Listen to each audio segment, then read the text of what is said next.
Hello and welcome to Choral Arts New England's conversation about singing, technology, and social distancing in the time of COVID-19. We are thrilled to be able to talk with musicians from Boston, New York City, London, and Leipzig to gain some perspective on how singers and teachers are coping with the current situation and looking ahead to a transition back to singing in person again. My name is Greg Brown. I'm a composer and conductor living in Western Massachusetts. I serve as the board chair for Choral Arts New England for the coming year. We are celebrating our 40th year of supporting choral excellence, primarily through grant making, but lately also through events such as this one, linking and bringing together choral musicians at a time when connections are so difficult to maintain. We are also embarking on an ambitious campaign to double our endowment so that we can make even more of an impact within our choral community. Before we get started, I would feel like I should give a disclaimer of sorts.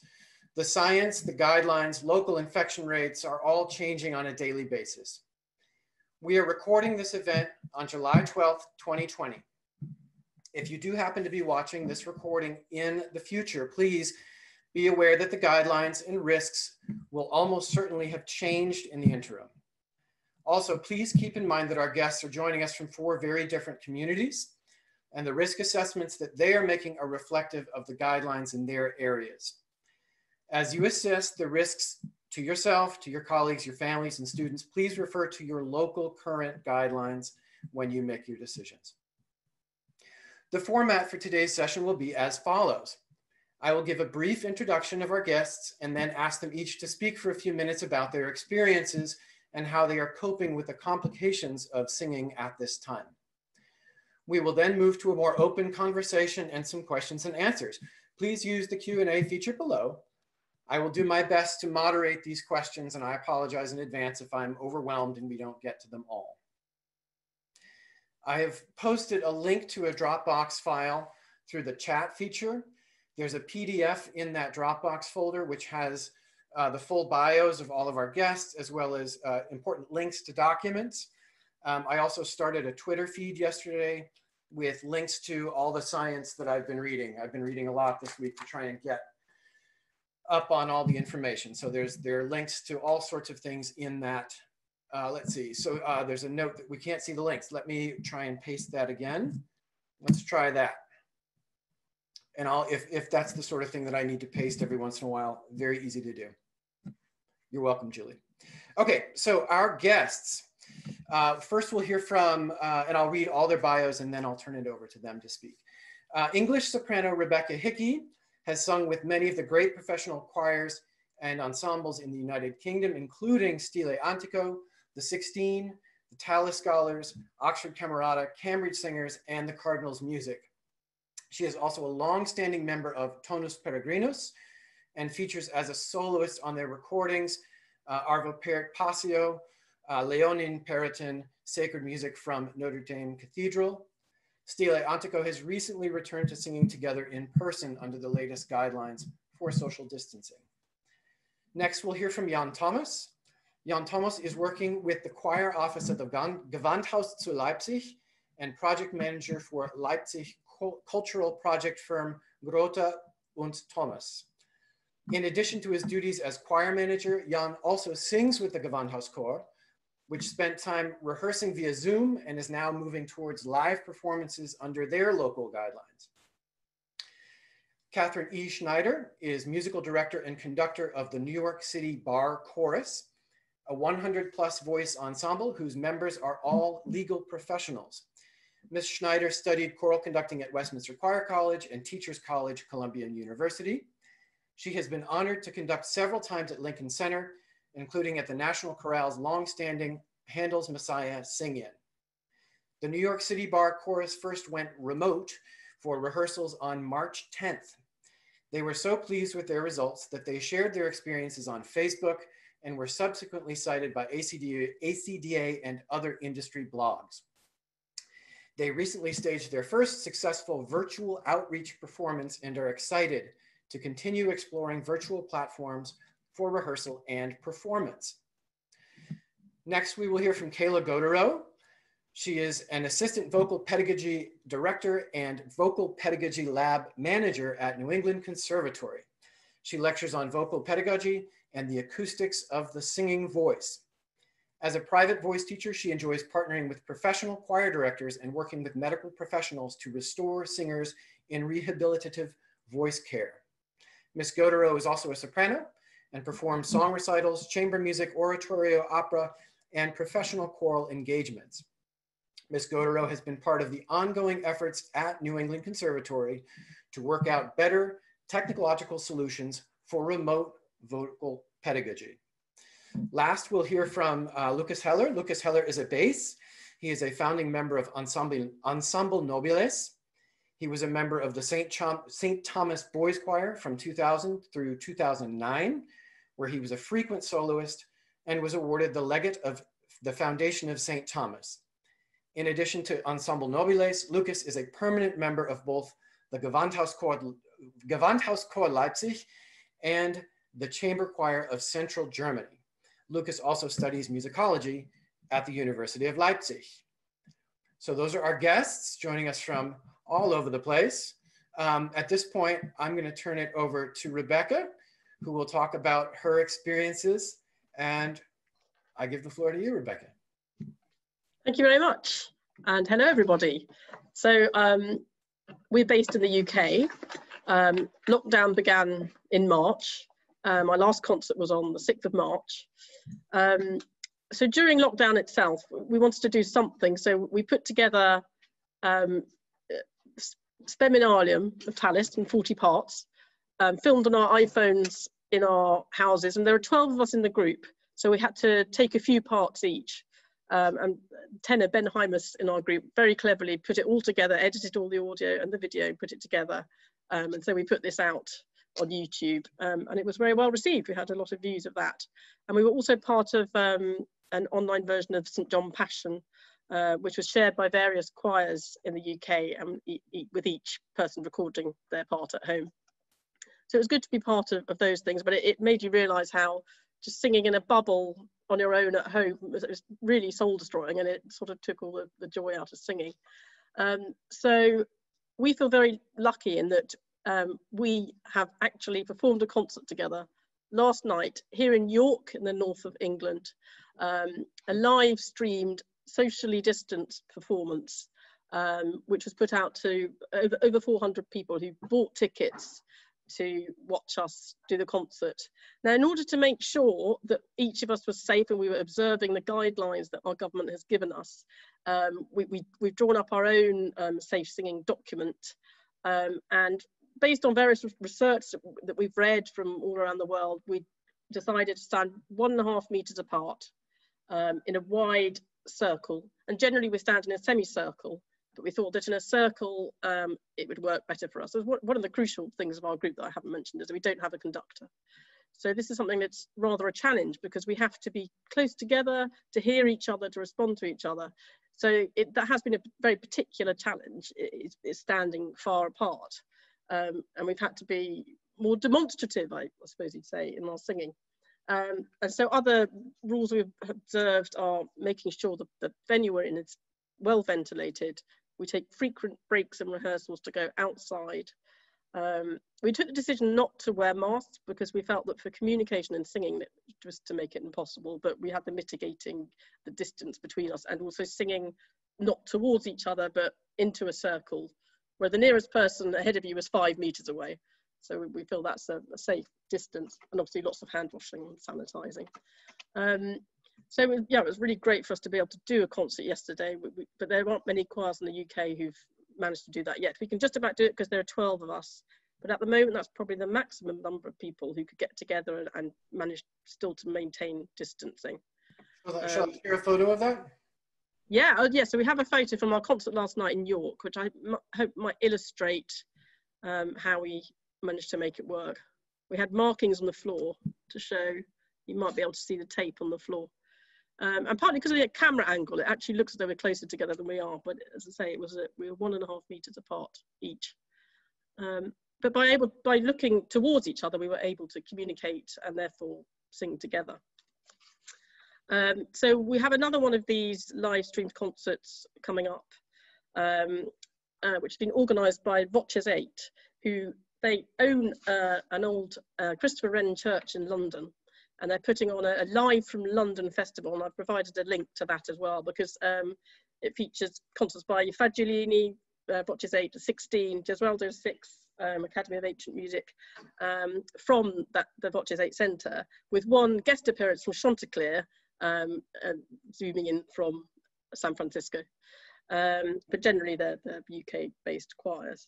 And again, for this, there have been lots of, we've been sent guidelines about how to make sure, you know, we're observing all the rules and keeping each other safe while still being able to sing together. So, and another sort of change that we've had to make to our show, I mean, obviously most of our concerts have been, and tours have been completely cancelled. But what we decided to do for a new programme that we put together, which should already have had performances by now, we decided to make a film of it instead. It lends itself to it because for this concert we commissioned a writer to write a script around the subject of the concert, which is actually based on the journey of the Mayflower to America in 1620. So, because obviously that's 400 years ago, so it's being commemorated this year. So we're putting together a film of that in the hope that we can sell this to concert promoters to, you know, get an audience, so that there's, you know, at least there's some culture out there for people to, you know, be able to observe and enjoy, we hope. So I think that's pretty much all I have to say. Yeah, so it seems that slowly performing in the UK is starting to be able to happen again, and other groups have experimented with doing concerts with small forces, but no full orchestras or full choirs yet. So we have a, thank you. We have one quick question, and when you say socially distanced, what is social in terms of meters in your case? Well, the UK guidance has now just changed. I mean, it was 2 meters, and now they've changed it to something they're calling 1 meter plus, which means if it has to be closed, you have to be 1 meter. There has to be one mitigating factor, which can be either wearing a mask, being side by side, having sort of maximum ventilation. But obviously there's a lot of research which suggests that for singing it should be 3 meters apart because of aerosol droplets. And I know there's a lot of research going on around the world about this, and the UK itself has just started a study which the Wigmore Hall has been participating in. And so hopefully in a few weeks' time there'll be some more specific guidance about distancing for singing for the UK. Yeah, that sounds like a common thread in the reading I've been doing, is that people are a meter or 2-ish, you know, there's this, yeah, we're at 6 feet here in the States. Yeah. At the moment. So, so thank you. So I'm going to pass along to Jan, who will join us from Leipzig. Welcome, Jan. I'll just start right away. Okay. Okay. Yes. So I'm working with the choir office of the Gewandhaus, which what I have to say in the beginning is that the Gewandhaus Orchestra is a professional orchestra, but our choirs aren't. So there's people meeting in their free time and rehearsing together, and they all do all sorts of different things during the day. Some are students, some are professionals of every kind, and so to say. And so when we got the, I go back to the time of March 13th, when we learned that we are not allowed to have concerts or rehearsals anymore. We actually had 2 concerts on the 14th of March, which were cancelled due to the restrictions at that time. And we didn't have rehearsals during March and April. We started with online rehearsals via Zoom in the late April, last April week, I guess, which was nice for the social aspects, because we were not allowed to, you know, go out and meet people unless they were actually living with us. So it was nice from the social point of view, that we could see the other choir members, the choir director. Obviously, we were allowed to work in the Gewandhaus, which was kind of a lonely job at that time. But from a musical point of view, it was very disappointing, actually, because for us, rehearsing via Zoom was only possible in a one-way direction. So there was the choir director who's playing something, singing something, and the sopranos were singing their lines, and but they were all muted, so he didn't hear them. It was just like basically for training the notes, but you can't work in an artistic way in this way. So obviously we really wanted to start rehearsing in a live form again, and in the beginning of May we started consulting different medical professionals and started to exchange knowledge with other choir directors, other choirs in Leipzig and the whole Leipzig area, and we learned a lot about all different kinds of physics and medicine and aerosols and whatnot, and we worked out a concept for the rehearsals, which would allow us to rehearse in the Gewandhaus again, in, so to say, safe distances, the distances with a ventilation concept and a time concept, how long a rehearsal should be.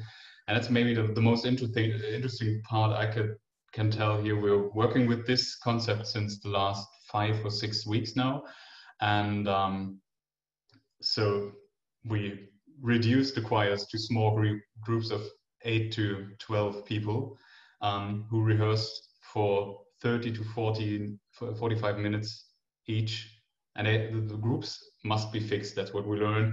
They should stay together. You have to document when and where, who sang with whom, and it's all very bureaucratical, but that's something we Germans love, and so from that part it's easy. And so actually what we learned when we consulted the different professionals, or the medical professionals also here from the Leipzig hospital, was the most crucial parameters are space, ventilation, and time. So space in all the 3 dimensions, and time, obviously, the longer you stay in a closed room with different with a group of people, the more risky it gets to infect one another. And ventilation is also crucial, because you would think you just open the windows and there's a circulation of air during the whole time, but that can be dangerous if you have one of those so-called super spreaders in the room, because in that case, you know, the whole aerosol things also move in the room, and yeah, it's not the safest way. So the people we consulted said it's better to have a vertical ventilation, which makes it hard for choirs that are rehearsing in a church or are rehearsing in a school or wherever choirs rehearse. It's mostly this sort of ventilation isn't given there. So to the hard facts, we are rehearsing in distances of 3 meters to the side and 6 meters in front. So what you said, Rebecca, with 5 meters, that should be fine. Also in a setting like this church you had, that's also something we learned, that at 5 to 6 meters in front should be fine. We have the recommendation of 3 meters to the sides, which would reduce the risk of infection. But that's something we learned, that there is no zero risk situation, or it's only a reduction of the risk. So that's all you can do. And I think we have to differentiate between the different aspects of choir singing. So I guess the most important point right now is to rehearse, to keep the quality of the choir, also in non-professional choirs, but most of all in professional choirs, but also the social aspects of choir singing. And I guess mostly that's a very important point in non-professional choirs. Yeah. That's actually but maybe we want to have our first concert on Wednesday in a museum here, where we put all these small groups we have reduced the choir to now. We put them in different rooms, and they are conducted via telephone. So the choir director is on phone with each choir group leader of each group, and they get the what do you call it? The beat from the click from him. And but we didn't get the permission for the rehearsal, which would have been on Wednesday. We really hope to get the permission to rehearse there tomorrow, because we want to have the concert on Wednesday. And that's due to a really overstrained health department here in the city. So they have very few resources to check all these concepts they get for rehearsals and concerts, because as soon as you have the public or what is it, public crowd, an audience, yes, that's what I was looking for. As soon as you have an audience, you have to fulfill certain points, and have to have a concept of okay, who was at the concert at what time, and when did they leave, and where do they live, and who did they meet during the time. So that's quite challenging, but yeah, we also hope for things to open up a little bit more after the summer holidays. Summer holidays here in Saxony are starting next week, so we have 6 weeks for the whole situation to develop, hopefully in a good way. Wonderful.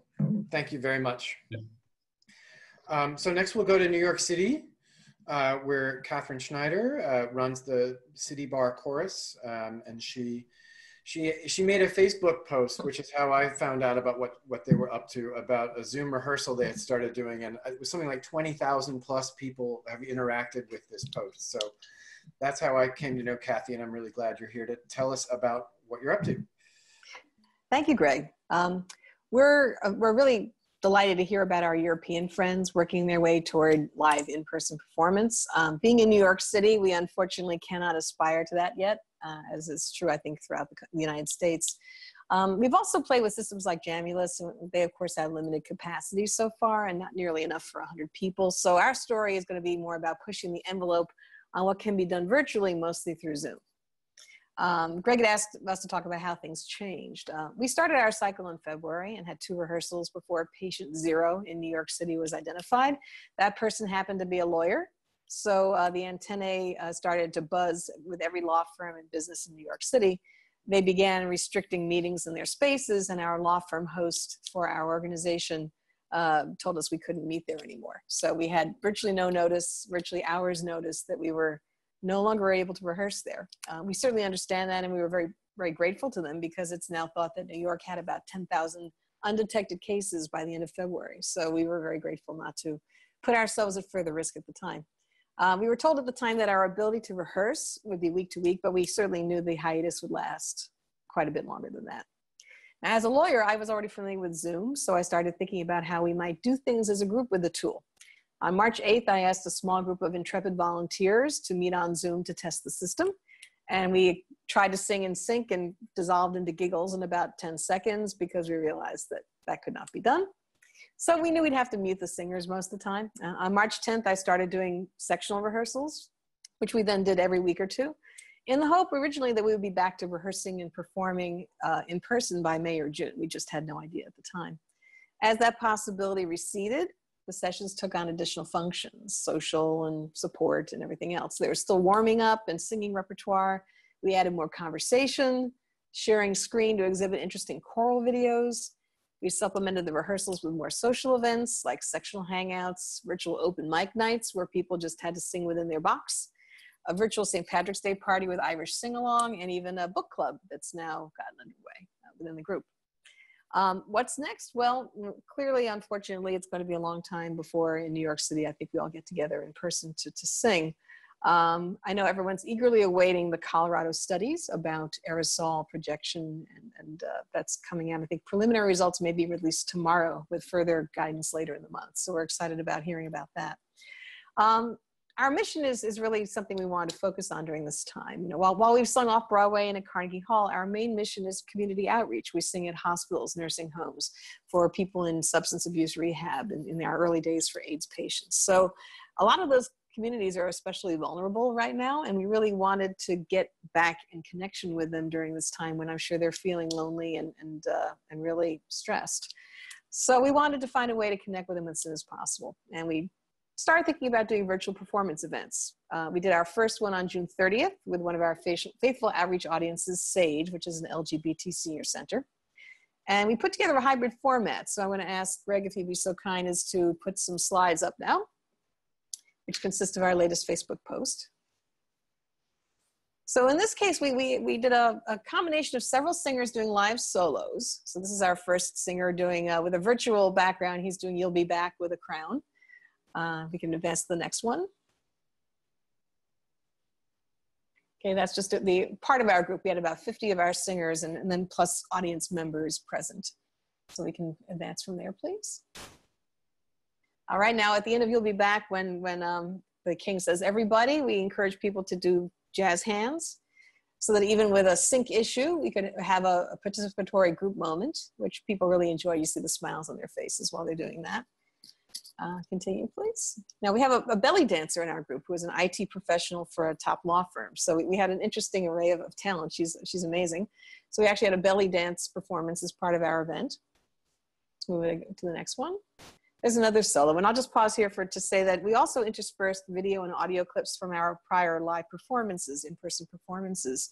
As you know, on Zoom, if you share a screen, video tends to be choppy, but it stays in sync with audio. And audio is generally rather good. So we played some video clips. We played audio clips too. And one thing we did, which people found really moving, was we actually lip synced live muted to our audio. So the chorus members, if they wanted to, they could sing at the top of their lungs because they were muted. We didn't have a sync problem. Visually, our audience could see everybody engaging with them live. We found it really incredibly moving, and I think the audience did too. So that's something we tried. It was a little out of the box. Let's move it to the next picture, please, Greg. Another one of our soloists, a fabulous singer doing What I Did for Love. Okay, let's move it along again. And then continue on. And then let's move it again. We then did an Ask Me Anything segment. Also, and we do sing-alongs at every outreach show. So this is one of our singer-guitarists from New Jersey leading a song. And then if you continue to the next shot, that's me. I am doing a vigorous directorial head nod, trying to keep everybody in sync, doing We Shall Overcome. I actually unmuted everyone for this because I do this sometimes for warm-ups and other things. If I do things that are arpeggiated or slow or layered, it often works really well. And with vigorous head nodding and following of the head nod, people sort of stay together in a way that beyond which I expected. And regardless of that, I think there was a real sense of connectedness that happens when you unmute people, as sloppy as it might be. That's part of the charm. So we had that moment. And then we ended the show, I didn't put this on the photos, but we ended the show with by sharing a video of Billy Porter and the cast, international cast of Kinky Boots singing Raise You Up to mark Pride Month for the audience. So it was a really interesting mix, and people said they liked the changes in format, and they liked the frequent use of live material interspersed with pre-recorded material. So what's next? Possibly virtual choir videos, and certainly more virtual live events with these outreach audiences. We're going to be performing for a audience of visually impaired later in the month, and we'll have challenges with that group because some of the tools we have may not be as useful for them because of the visual aspect not being present, but we'll work on the audio aspect as well. And we want to continue our mission until we once again have a chance to meet and sing in person. Wonderful, thank you very much. So now we'll go to Boston, where Kayla Gotero has been working with the NEC Vocal Pedagogy Lab. In the chat window, I've shared this a few times because I see people coming in and out, and I'm going to share it again. There's a Dropbox folder in which there is a PDF with links to the documents that Kayla's lab is producing. And if you have questions about what she's about to say, a lot of those questions are really beautifully spelled out in those documents. So I'll turn it over to you, Kayla. Thank you so much for Gregory and Choral Arts New England for having me. I'm so pleased to be here. I also want to thank, of course, my colleague, Dr. Ian Howell, who's been doing just amazing championing of this work. He's my colleague at New England Conservatory. He serves as the director of vocal pedagogy there. And then we also have professional colleagues that are outside of our work and our lab at New England Conservatory, namely Chadley Ballantyne, Nicholas Perna, and Joshua Glasner, who have also been really working very hard, especially since March, to bring us these best practices for high quality technology-enabled applied music teaching. So that's really what I'm going to be talking to you and giving you about a little overview about today. I'm going to introduce you, maybe these are new words to you, but these are the way that we've been framing our conversation, that there's best practices for two cases. The first case is the laggy case, and the second case is the lagless case. So we have explored best practices as far as the tech has enabled us to explore so far for both use cases. So I'm going to start with the laggy case, and if you're not familiar with that term, it's essentially what has been described thus far about Zoom and the technological challenges and limitations that Zoom has, or any video conference that is mainstream has, that there's no collaborative music making available to you via that process, unless in case it is extremely slow or you just laugh off the inconsistencies, and it's not really a rhythmic music making tool. There's a lot of call and response available, but no music is generally happening synchronous together. Again, this is what Zoom offers and what Jan also described, but there are best practices to improve even that kind of music making. And so we're going to talk about optimizing that laggy solution. So the two tools that I'm going to introduce to you are called Clean Feed and Source Connect Now. And they're audio platforms. They do not provide video, but that's okay because you can use your video conferencing platform that you're already familiar with in order to transition. And what it does is it provides an incredibly high quality audio transmission that is far superior to what Zoom can offer. So it really does, it sounds almost like CD quality audio transmission, and it really boosts the level of quality that your participants are hearing from you and that you are hearing from them.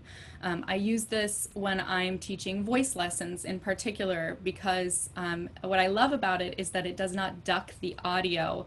So when my singer is singing, I can coach them and, say, before they finish their last phrase, I can say, think about this. And it won't, they won't have to stop and then ask me what I said again, right? Because it doesn't duck the audio.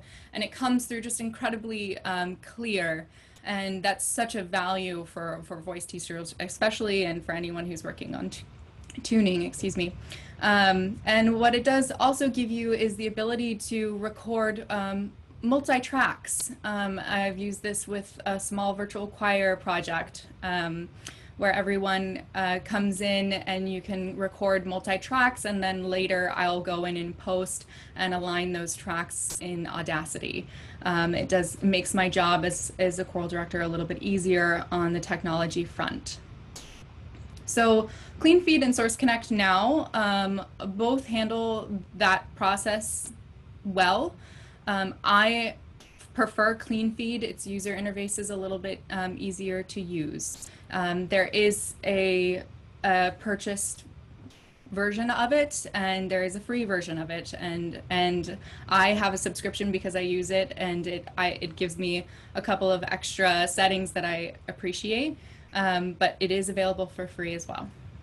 Okay, so that's essentially how we're optimizing our laggy audio connections. It's just improving that audio transmission quality. For the lag-less solution, or what I like to call synchronous, we have tested a few platforms and found the best success so far with SoundJack.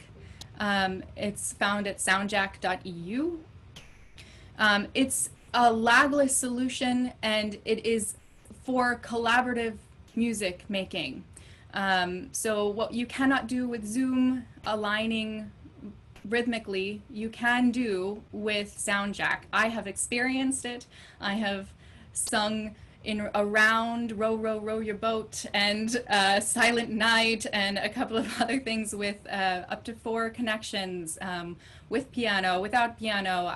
We have a video of our jazz faculty at New England Conservatory doing an incredibly rhythmic collaborative recording together using SoundJack. So it does work, and that is really basically my main mission here today, is to let you know that online music making that's synchronous is possible. It of course is, there's some heavy lifting, and the lift that you need to do, it depends on what your current setup you have now, but it is possible. It is possible because it uses peer-to-peer connection rather than being server-based. So it allows this low latency connections, and it also, SoundJack allows you to kind of tweak different parameters to suit the connection between you and your peer, that really allows you to kind of have minuscule control over that latency. I've seen successful rhythmic collaborations of 2 people over 675 miles. So that's a significant distance. Obviously they have really great computer processing power and also internet setup, but it's possible. Essentially we haven't hit the limitation yet of how many connections can be distributed in the community, but we're estimating based on the developers' information that the limitation is around 6 connections. So 6 connections of people being distributed in their own homes. And though that being said, that number could go up significantly if everyone was using or everyone was participating on a local area network, a LAN network. So this is something that we're exploring at New England Conservatory, is actually setting up like a server farm for SoundJack users. And what we would do is we would equip 4 or 5 different voice studios or practice rooms, and we would bring them all together onto our server network. And that low latency connection, every individual person would have their own room and microphone connection. They would all participate with their doors closed, and we would be able to collaborate synchronously in our own spaces. And that local area network connection would significantly reduce lag time, and it would also significantly reduce the computer processing required that sending audio over long distances takes. So those are the things that we're exploring. Obviously, as we've talked about, there are limitations, but there are limitations to us in person as well, right? If we are working together in an incredibly large cathedral, we have to do some creative adjustments if we have a double choir situation, right, where one choir is on one side of the cathedral and the other choir is on the other, and we have to meet in the middle essentially in order to meet the audience. That's kind of how it feels adjusting to some of the higher latency experiences that I've had, but I've also had with low network traffic and being relatively close distance with my peers, I've seen latency from my own house, to 15 miles away from me be as low as 6 milliseconds, which is incredibly fast, right? You would get more latency if you were in a large cathedral. So far we've talked about those audio solutions for laggy and lagless. And there is a video solution that we have been exploring that actually can be used in conjunction with both clean feed or sound jack. And what it does is it works best to allow that latency to be as close to the video and the audio together, right? To merge those together.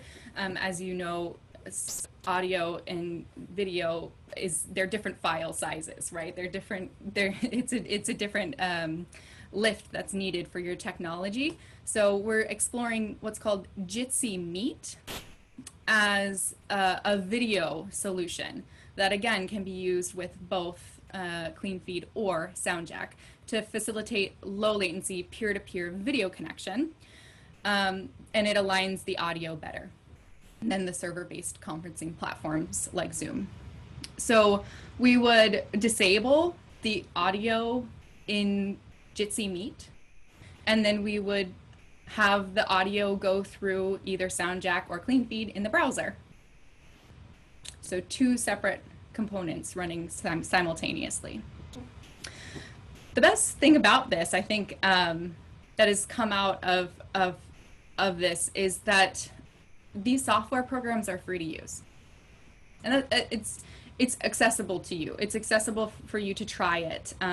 Is it probably going to work the fastest the first time? Probably not. There's going to be some trial and error, and you know, if we're all musicians and we learned how to learn our circle of fifths and sing in solfege and do all these things, we can also learn about how to facilitate online music making through these platforms. So I want to quickly draw your attention to the handout. There's 3 links that I provided.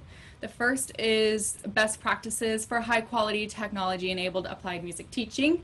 And this is basically an introduction to what I've spoken about today. It'll give you a lot more details than I was giving you in my brief overview. It discusses both laggy and lagless best practices. And then also the second link is to SoundJack, the unofficial guide to low latency online music making. This is really just focused on the SoundJack platform, and it's for our lagless solution so that we can actually collaborate. And then the third is called Mic Check, what every singer should know. This is an interview for Classical Music magazine with Dr. Ian Howell. We get a lot of questions on the daily about, hey, what mic should I get? What mic should I use? I don't know. And can it be under $200? And the truth is that the mic that you need might be different than the mic that I need, based on your space, based on your genre, based on your voice type, based on, you know, so many different reasons. And the best thing that we can do is get informed. Get informed. Just like we know the history of our music, we should know the history of our microphones and how they work and be able to make the best choice for ourselves. It's going to take a little bit of diving in, certainly, but the information is certainly out there. It's free to get this information. So start with that article and branch out from there. So I encourage you to check out each of these links and explore how you can optimize your online music making experience. Thank you so much, Kayla. We have a number of questions that are sort of directed at you. I want to make sure we get Lucas in first, or maybe while Lucas is talking, Kayla, you can look through and I don't know if, I think you have access to answer some of those questions in the Q&A directly. And if not, we can start the Q&A with some of those questions there. But let's go back to Leipzig, where Lucas Heller, he sang this morning in the Thomaskirche, and then this afternoon he had another concert, and he is here with us now. Thank you, Lucas. Hi, a warm welcome from Leipzig again. It's a pleasure to be here with you and Choral Arts New England to share all the experiences we make. A bunch of questions about some of this. So some of the questions had to do with, you know, what was that thing called?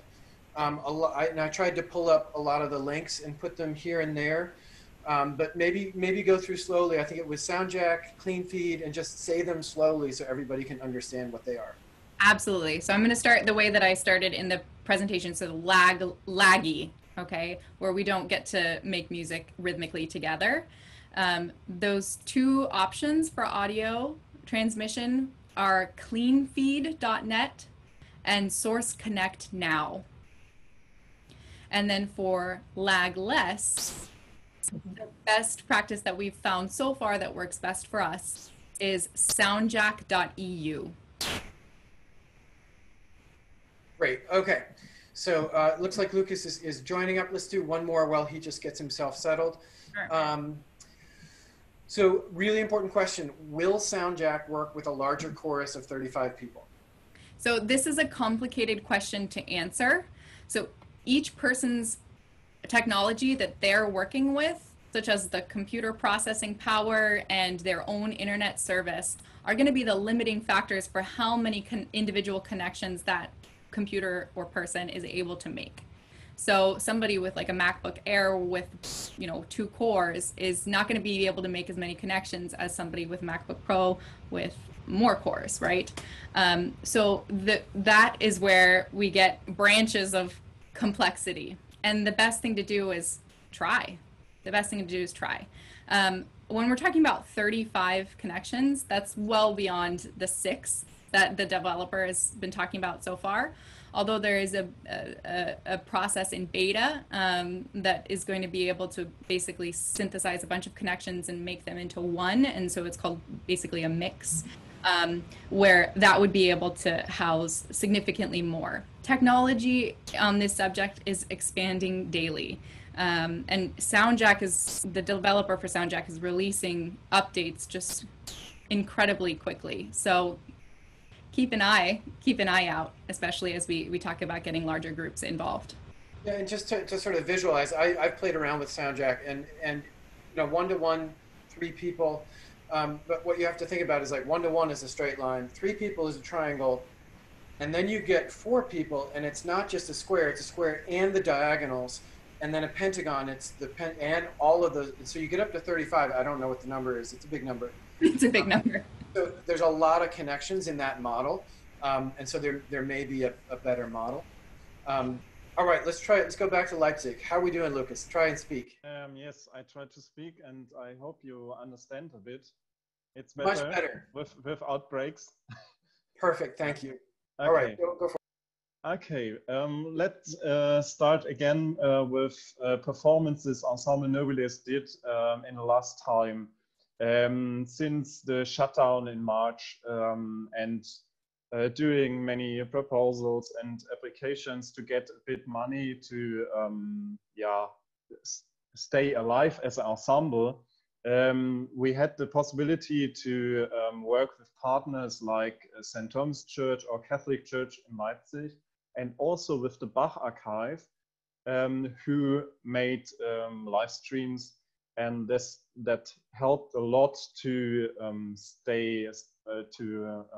make more with singing. Sure, all the time it was only possible with hygiene concepts. And in Leipzig, we have the lucky situation that one of our head doctors of the university medicine is doing musician medicine, and he did also a bit researching and helped also St. Thomas Boys Choir to keep alive and to split the choir in different parts, like the other told us. That's the most important thing, to cut the infection lines, to work only with this group, and then the most important thing is all the time that you have enough space around you, without enough air around you. It's too dangerous, and to keep the threat down, or you have to be aware that if you sing, the aerosols are spreading around you, and you have to be aware of it. What's very interesting, and with the St. Thomas Boys Choir, they took an example from the German soccer league. The sport is started earlier than the other concert things, and they had very early a hygiene concept, how to play games, and what happened if maybe two groups are coming together. And they started a test, regularly mass test, with one of the Leipzig hospitals, like the German soccer club here in Leipzig. And it's a bit difficult, because I know in USA it's completely different system. But in Leipzig we had the possibility that they use it also for research, that they do this pool test process from the soccer, from the sport, also with the musicians. Sure, that's for non-professional singing not possible, but if you have possibilities to connect with other professions and to see what they do, maybe they are parts of it you can use for also keeping the choir life alive. And maybe only a last point with Ensemble Nobiles, with my quintet. Most of the performances we do now is something like an inner yard concert that we, maybe you can show the pictures. We had, sure, the concerts in St. Thomas Church, where we had many meters away from the audience, but we had also, yeah, that's the from the morning, we had to use the masks till the point where we sing. And then we stood also like the others, I think 2 to 3 meters away on the side. And in front of us, we had around 6 meters. And now in the afternoon, we had such an inner yard concert. Sure, you have to amplify it a bit, because open air, it's quite difficult with only 5 people. But you have the distances between the singers, and the audience sat around 6 to 10 meters away. And we noticed that all the audiences liked it so much to have a concert, and also it is good for yourself to sing again and to do something. And if you have the chance also with big choirs to split them in a group, in the beginning it's completely difficult for them to sing like soloists, but I think it's also a great chance to improve their skills in singing or getting the self-confidence of singing alone, or having not this very this feeling of a normal choir. I think it's a chance, but I know it's very difficult. Thank you so much, Lucas. So we have a number of questions. Some of them have to do with technology, but let's start with one from earlier. I want to throw this to Rebecca and Jan in particular, who are working with slightly larger groups. Do you have any singers who do not feel comfortable singing, even with these safety measures? They might be older or medically compromised in some way. I'll talk first. We're certainly in Stile Antico, I suppose we're a relatively youthful group, and we talked about these measures and to make sure we were all happy.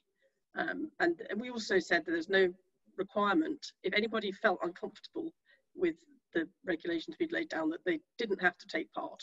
We don't want anybody to feel pressurized to do something they're not comfortable with. But luckily we're all fairly robust health-wise.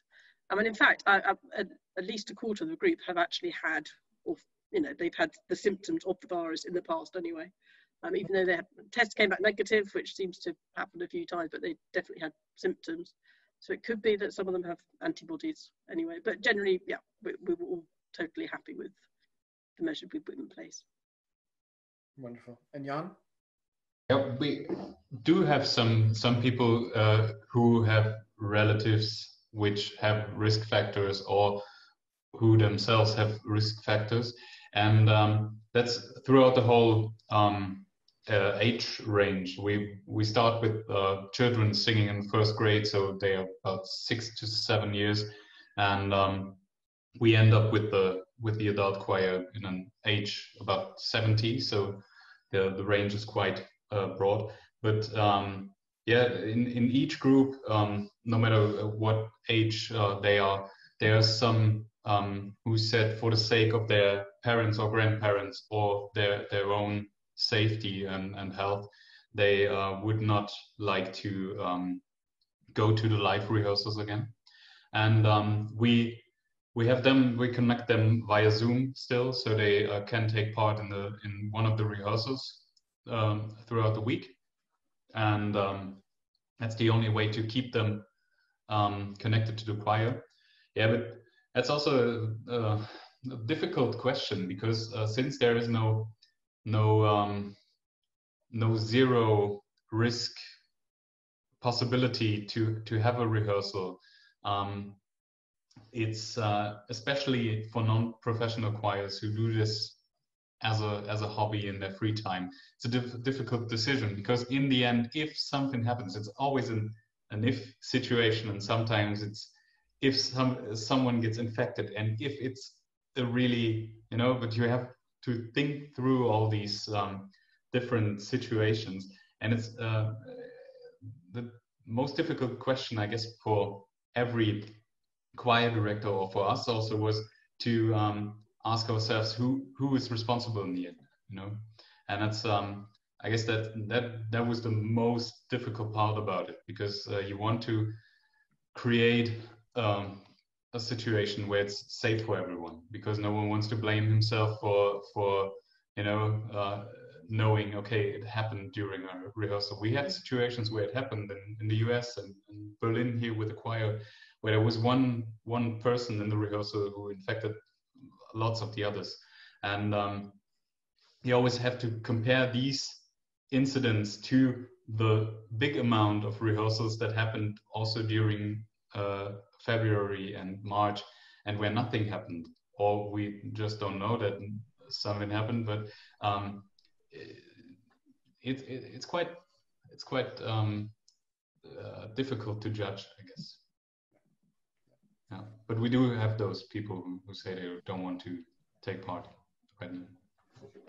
Completely understandable.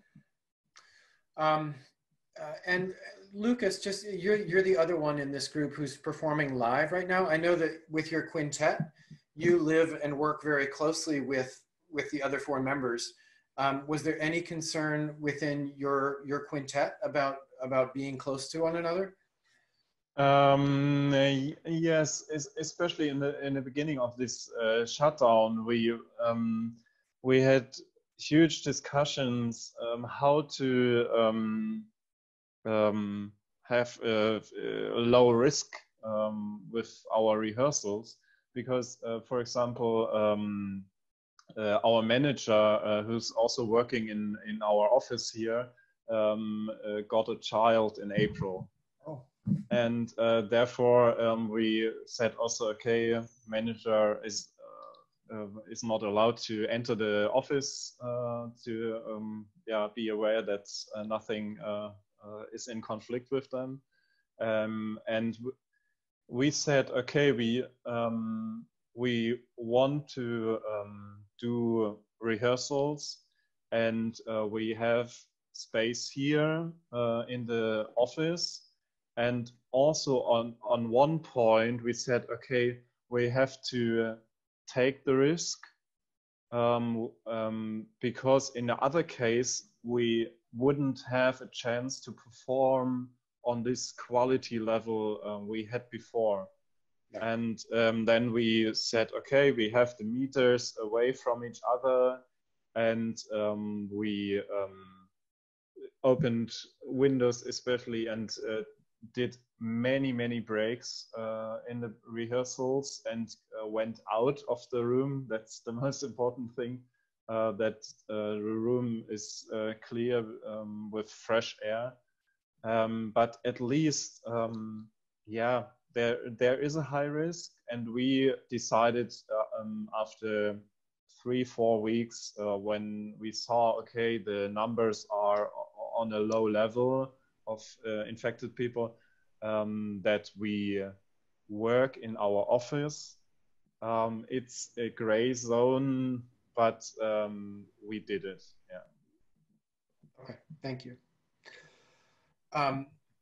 So I'm looking over the remaining, a lot of questions about links to things that have been mentioned. Many of those links are in the articles that are in the Dropbox that are higher up in the chat window. I'll post that link again. But also, there may be a way to also add those links again. Kayla, maybe we'll pull you back. We'll pull your video back, Kayla. There we go. Maybe there's a way to sort of summarize even the links that you added today in some way. So let's see, let's just work our way down here. Does each person have to have sound jack, or is it just one person? And the answer with sound jack is? Everyone needs to have sound jack. Yeah, and I would point out, I set it up on my computer, working actually with Ian, and he walked me through it. You know, I have a pretty good facility with computers. It took a while. There are things to download, there are knobs to tweak and so forth. So the idea of doing that with a choir of 60 is maybe a bit much, even if it weren't that whole geometric situation. Yes, just to, further that conversation, if the plan was for like a big choir of 60 to go to like quartets, right? But you still needed to set up everyone for sound jack. There are people who are doing this more often, and we're actually in the process of training some of our student workers to be able to help people with this. So if you are like stuck and you need help, reach out. There are people who want to help you facilitate this, and maybe it will take some planning and some funds to make that happen. But there are people who are making it part of their life in order to enable people to do this. So there is help available. Good. And then a piggyback question is, what about clean feed? Does everyone have to have clean feed? That's a really good question. So this is a little bit more nuanced. So the teacher has a clean feed account, or the conductor has a clean feed account. And then in order to invite people to that session, they just type in their name and email address and invite them to the session for them to connect on an individual level. So not everyone needs a clean feed account, but they'll connect through their browser by clicking a link on their email. It's a super easy setup. That one is just so pristine. Great, okay. Just going down the list. Questions about Jamulus and Jam-Kazam.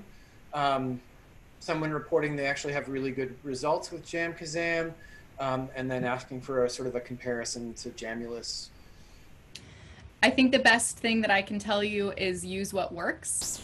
And I know that sounds a little, flippant, but really, truly, this is such a frontier for online music making that there's going to be some moments where one platform is going to work for a group in a specific locality, and another where it's just going to fall apart and not work. And some of this is going to be trial and error. We have found the most success across the United States, and then we also have friends in Europe that are also doing it. So we've had the most success with SoundJack, and that's why we're saying that it's part of our best practices as of right now. And that's one of the things in that document that NEC, the Voice Lab there, has created. I think you guys do a really good job of essentially saying, if you got something that works and you don't want to change, that's fine, go with it. You have committed time to making something work, go with it. And if you want to try and upgrade certain aspects of your experience, here are some resources. So I suggest that document highly. Let's see, a lot of questions about links. We'll work on that before we leave. Okay, here's a good question that I can kick to some folks in Europe while Kayla and I try and do the links.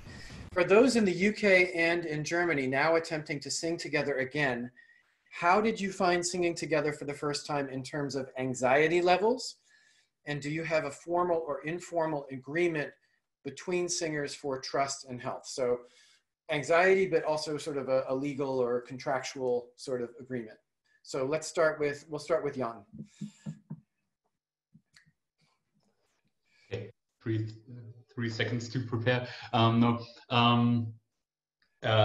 We don't have we do have an agreement, but I guess that's there because we are very personal with our choir members, especially the adult choir members. Lucas, you have to nod now. Yes. No, I guess there is a certain level of trust that we did research on all the hygienic and health issues, and that was our focus also, to only rehearse in a situation where we think it is safe, or at least we feel it's safe, because we also felt the urge. I had this in the beginning. It's singing in the choir is not only the musical component, it's also the social thing, and we felt the urge from our choir singers that they really wanted to meet again. And it's kind of funny. We have a youth choir where there are boys and girls from age 15 to 25, and they're usually kind of late. So the rehearsal starts at 6:30 and on the paper, but in reality it starts at 6:45, because that's the time when everyone's in the room. But that changed since we announced the first live rehearsal again, and they were all there on time. They were all prepared. They had their signed letters of intent and their masks on and everything. So people are quite eager to rehearse, and yeah, we gave them all the information we got, and that's all you can do. It's actually quite alike to the technical setup. So if you just need to research and get information and share the information with others, and then that's quite it. And I think that creates a feeling of safety. May I ask, you in the US and also in the UK, are you having such musician medicine departments who are giving you rules, restrictions, or something like this?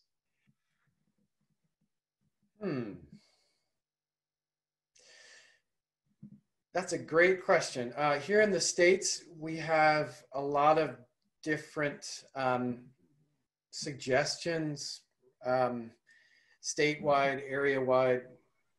It's really, what I have found is that I printed out everything and I just read it. And these are studies from the US and from abroad, newspaper articles, and I just had to sort of make my own decisions about this. I don't feel like we have a strong organizing voice at the moment, especially in terms of medical stuff. Kathy, you look like you want to say something about that. Yeah, I just want to add that I added to the chat feed a link to the organization that's sponsoring the studies in Colorado, but from which I think once data is received, there'll be more medical recommendations in the United States about safe distances for singing, woodwinds, brass. They're taking every class of music as a separate study.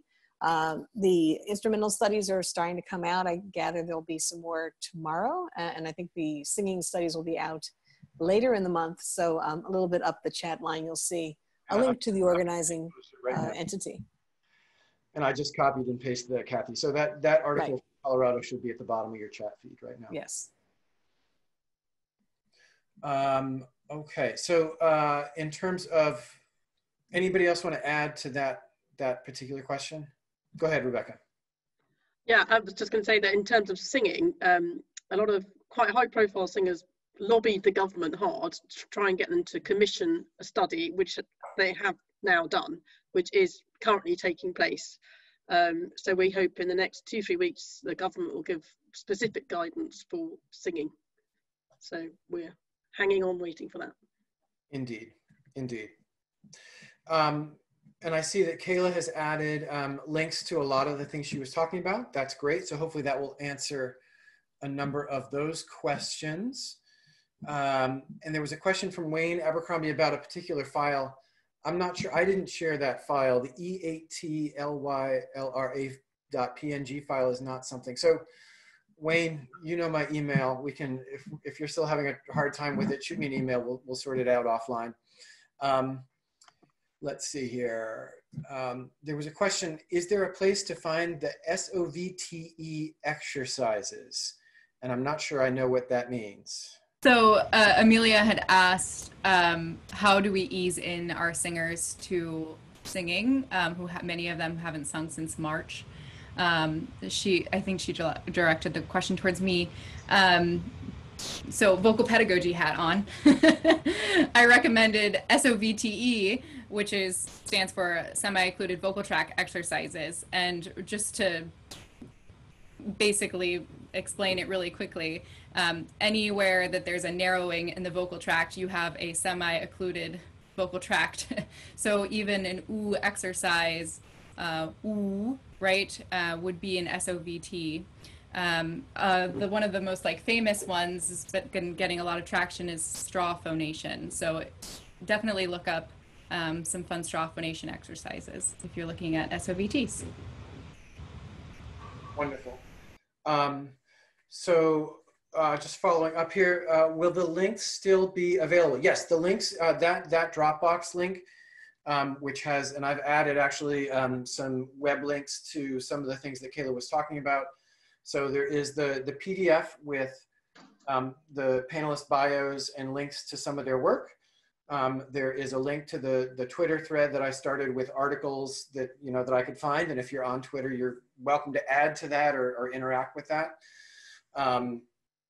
What else? And that Dropbox link will be active, and I can share that. One other question that we did not get to, and then I'll do some other housekeeping. What is the largest recommended number of people in a, quote, small group? So in Germany, yeah, so Germany, go ahead.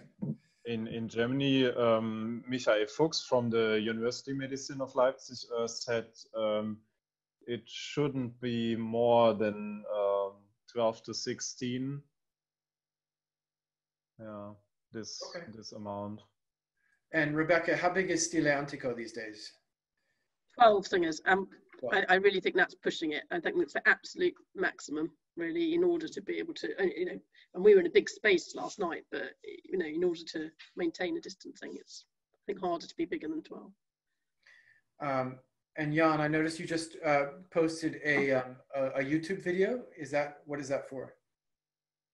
Yep. So I was going to write it also, but I can also say here it's a video we created with Mr. Fuchs, the phoniatrician from Leipzig Universal Hospital, and it's on choir singing and Corona, but I'm afraid it's only in German.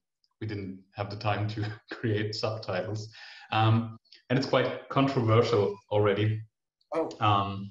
But yeah, it sums up some of the facts that we used for our rehearsals, and that Lucas also mentioned now.